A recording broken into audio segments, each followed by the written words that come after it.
এই টাইপের ম্যাথগুলা তোমাদের করতে খুবই অসুবিধা হয়। যে একটা তোমার অ্যালজেব্রিক ফাংশন থাকে এক্স স্কোয়ার বা এক্স কিউব এই টাইপের বা এক্স, এবং আরেকটা ত্রিকোণমিতিক ফাংশন থাকে, এই টাইপের গুলো করতে তোমাদের অসুবিধা হয়। তো দেখো আমি খুবই সহজে করে দিচ্ছি তোমাদের এইটা। দেখো এখানে যেটা থাকবে এক্স স্কোয়ার সেটা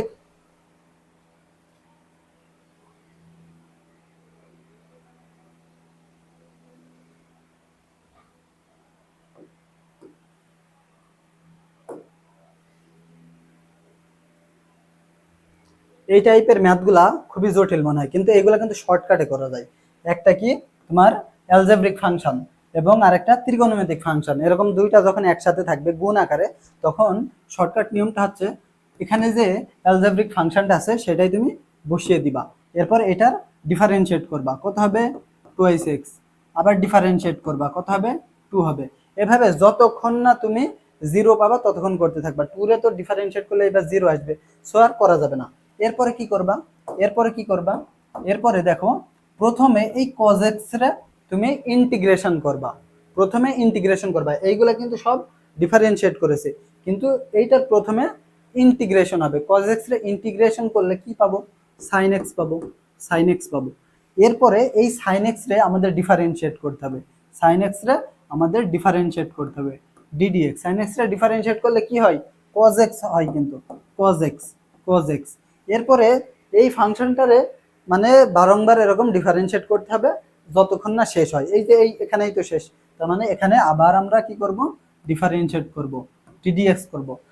cos x রে যদি তুমি ডিফারেন্সিয়েট করো তাহলে কি পাবা, sin x রে ডিফারেন্সিয়েট করলে তুমি cos x পাও, আর cos x রে যখন ডিফারেন্সিয়েট করবা তখন তুমি পাবা মাইনাস sin x। তাহলে এটা হচ্ছে আমাদের আনসার, তাহলে আনসার। আরো একটা দেখি তাহলে স্পষ্ট হবে বিষয়টা। কি করব, প্রথমে এই যে অ্যালজেব্রিক ফাংশনটা নিব x,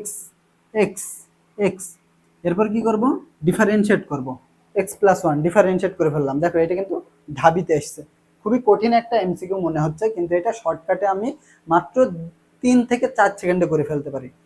দেখো x এবং এর ডিফারেন্সিয়েট 1, এরপরে এখানে যেটা থাকবে ত্রিকোণমিতিক ফাংশন সেটার কি করব, ইন্টিগ্রেশন। এখানে কি করব, ইন্টিগ্রেশন। তাহলে ইন্টিগ্রেশন তুমি যদি cos x এর ইন্টিগ্রেশন করো কি পাবা, sin x পাবা, কিন্তু sin x পাবা, sin x। এখন এই sin x রে কি করতে হবে, ডিফারেন্সিয়েট করতে হবে। sin x রে ডিফারেন্সিয়েট করলে কি পাবা, cos x পাবা, ডিফারেন্সিয়েট করতে হবে, অর্থাৎ ddx করতে হবে। এখন যদি আরো মান থাকতো আবার ডিফারেন্সিয়েট করতে হতো, এভাবে ডিফারেন্সিয়েট করেই যেতাম। তাহলে দেখো এটার ক্ষেত্রে প্রথমে কি করছি, এটা আমরা প্রথমে এখানে অ্যালজেব্রিক ফাংশনটা বসিয়ে নিছি, এরপরে এইটারে আমরা কি করছি, ডিফারেন্সিয়েট করছি, আবার ডিফারেন্সিয়েট করছি, এভাবে যতক্ষণ মানে জিরো না আসবে ততক্ষণ করতে থাকবে। এরপরে কিন্তু বললে জিরো আসতে, সো এটা বাদ। এরপরে কি করব, প্রথমে এই যে এখান থেকে এখানে আসার সময় ইন্টিগ্রেশন করব, একবার ইন্টিগ্রেশন করব। cos x এর ইন্টিগ্রেশন করলে হয় আমাদের sin x।